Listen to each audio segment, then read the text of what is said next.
years old, clad in a denim mini skirt, and holding a lot of rebellion in my heart when I went for a spiritual talk for the first time. There were monks and gurus and disciples. And I remember thinking to myself, oh my God, poor things. Because I actually thought that all these people were wasting their lives on some kind of useless, ridiculous mumbo jumbo. But sitting there, my agnostic, journalistic mind was extremely impressed. Because I was never asked to come with a heart full of faith. In fact, my master, Swami Chinmayananda, would often pause in between his deep philosophical discourses and stroke his long flowing beard and say, think for yourself. Remember, longer the beard, greater should be your suspicion. And that put me to ease. Because all I was asked was to think. Just think. You have to watch this. You are here to experiment upon yourself. Check up with the old master's words. Check it up in yourself whether it is true or not. Consider it not that you have come here with blind faith. On the other hand, you must always have a suspicion. The longer the beard, greater the suspicion. You know, I don't want your blind faith. No! You must check up everything that I'm talking. If I find that you are all following whatever I say, I will be tempted to bluff. I know I wear a yellow sari. I wear a Rudraksha rosary. I apply sandalwood paste on my forehead. And it appears like I'm here to preach. But interestingly, and thank God for that, preaching is not my real job. I belong to a Vedic path that talks of oneness and teaches how to think. It is called Advaita, the science of oneness. Of course, as we move ahead, it became very important for me that the approach of Vedanta was logical and rational. That the philosophy of oneness we were talking about was one of absolute thinking and reality. So I am here not to tell you to do as I say. I'm not here to tell you to do what I say just because of the clothes I wear, or the choices I made, or the life I lead. I'm here only to invite you to think. Because I am actually a pilgrim of life, a lover of freedom, a adventurist of thoughts. And so I'm here to facilitate an expedition in thinking, and all I want from you is to trek up the thought trajectories that I'm going to lead you on right now. Because these are the peaks that the ancients of this holy land reached, shared, and celebrated. These are the destinations for which the hundreds of Upanishads act as the perfect route map. Yes, it may appear like I'm here hard selling to you the subtle philosophy of oneness, but I'm not. Because if I had to sell anything at all, I would be wearing different clothes and doing different things here on stage. All of you know that, you watch more TV than I do. But selling is not the idea. I'm here only to invite you to think. Of course, it will be extremely productive, useful, and way more fun if all of you also, please, leave aside your faith and prior notions and prejudices and allow yourselves the luxurious opportunity of uninfluenced, free thinking. Because that is the method of oneness. That is the method of this philosophy. As my master, Swami Chinmayananda, would often say, undress and embrace. Undress yourself of all your prior beliefs and embrace the truth as it is. That was what he said. And that is all that we are requesting you to do. Undress and embrace. Yes, the rational approach of the philosophy of oneness inspired me to such an extent that it felt like fresh water to fish. And so I took the plunge. Of course, the journey from that mini skirt to this yellow sari has been wild, crazy, adventurous, and very fascinating. But I will save that story for another day. Right now, the fact is that I stand here living my entire life dedicated to the philosophy of oneness simply because I revere it to that extent. But I'm not asking you to do as I say or to believe what I say simply because of the choices I made. I'm here to invite you to think. Come, think. Think along the terrific track of thorough thinking. I often deliver spiritual discourses, and like most other spiritual speakers, I too have experienced again and again in many of my sessions that there is always a section in the audience which enjoys way more than the rest of the audience because they are sleeping. No, I don't make boring speeches, but I do envy them because I don't get to sleep through my talks like they do. No, I don't find my talks boring either, but I love my sleep. And we all love to sleep. We all love to sleep because that state of complete absence of body awareness, that state of total thoughtlessness, that state of deep, dreamless sleep is something which is amazing. It is amazing because in that state, I am. That's all. It's amazing because in that state, I am, and that I am is not defined by our body, our mind, our experiences, or our life. I just am. I am even in my waking, I am in my dream, and I am in my deep sleep, which implies that I am the common denominator, the steady reference point of all my experiences. And therefore, spirituality declares, I am the very principle of being, existence. I remember there used to be an elderly gentleman who used to attend almost all of my classes. Invariably, he would always arrive at least 1 hour before the class and call me up to complain that there was nobody yet at the classroom. Somehow, he used to feel very distressed that nobody else would reach that much before the class hour. So one day when he called me, I just decided to have some fun. So I actually told him that there was already someone, he just didn't know. He got very excited and spent the next 1 hour looking for that person. By the time I arrived there, he was exhausted and frustrated.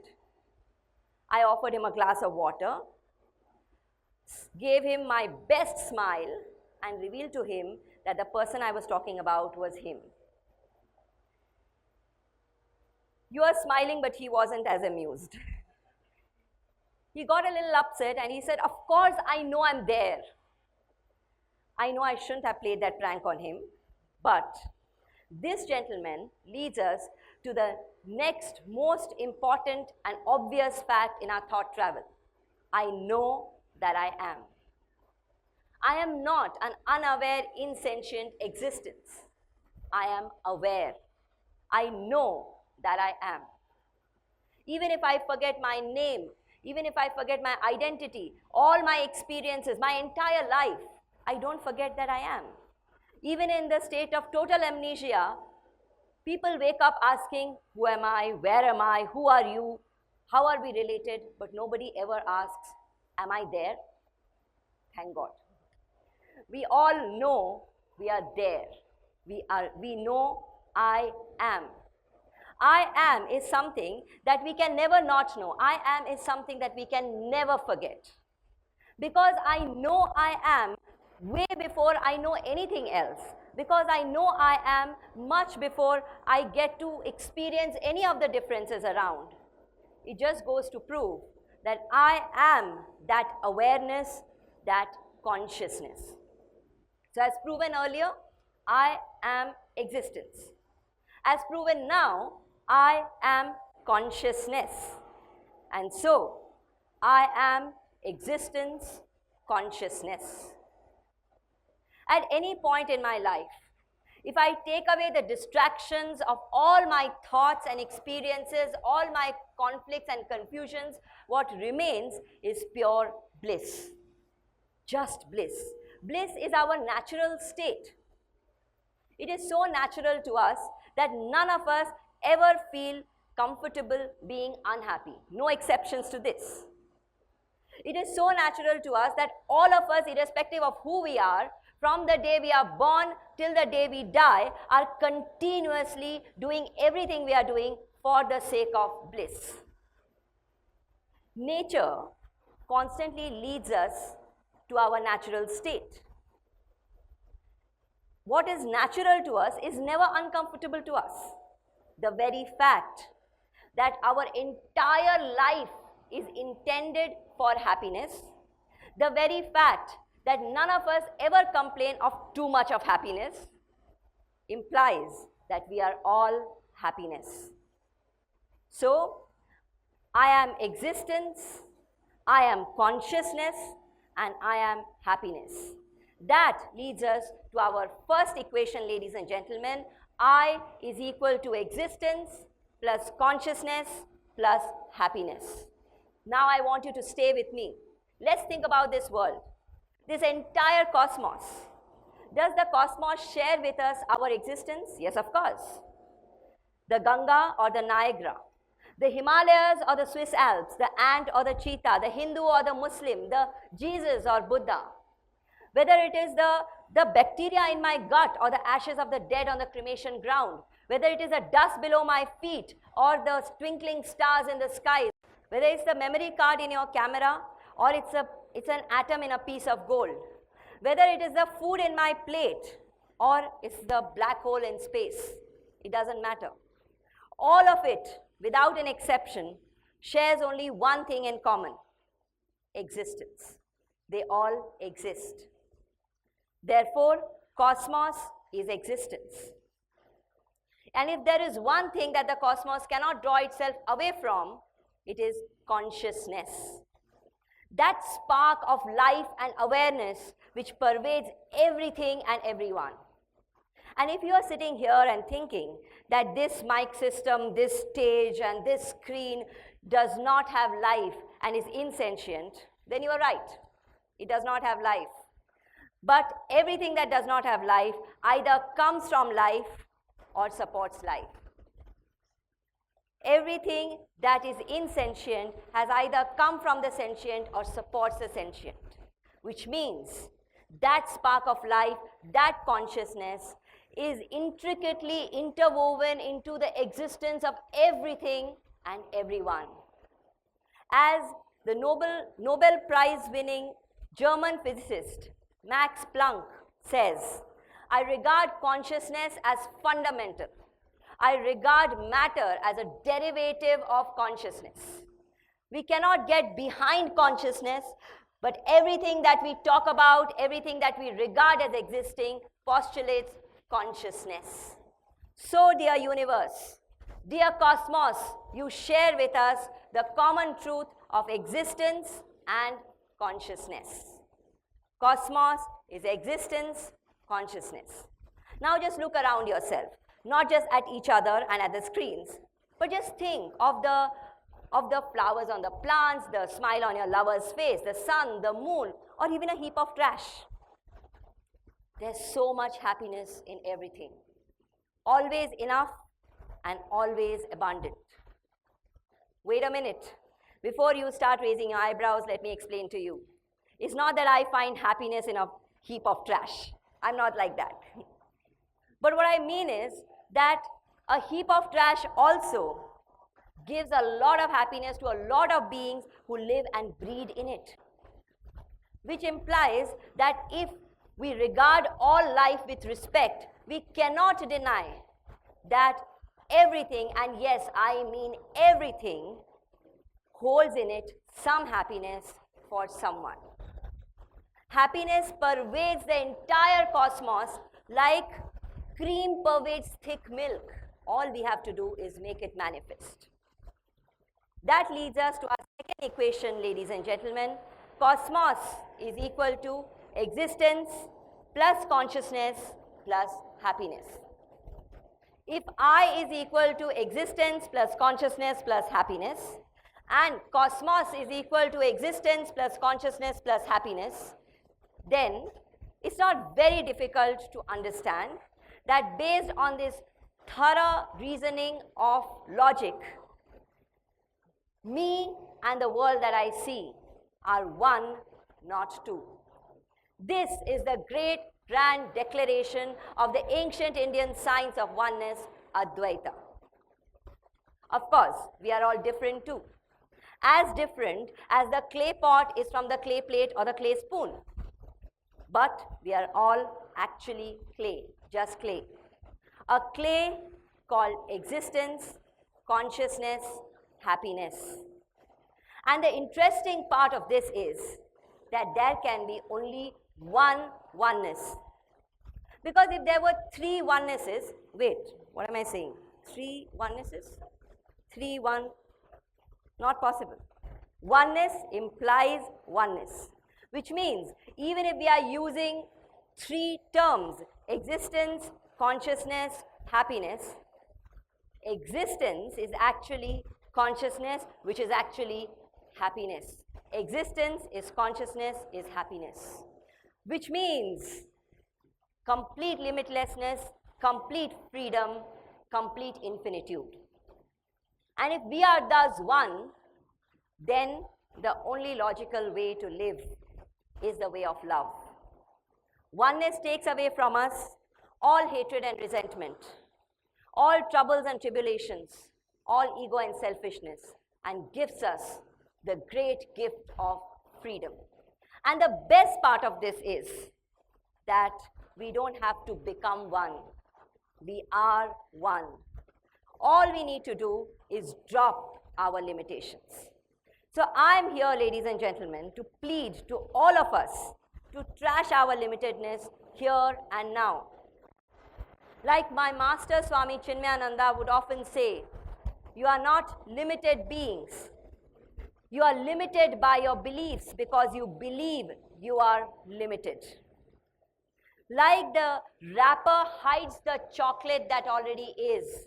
Like the cloud covers the sun that already is.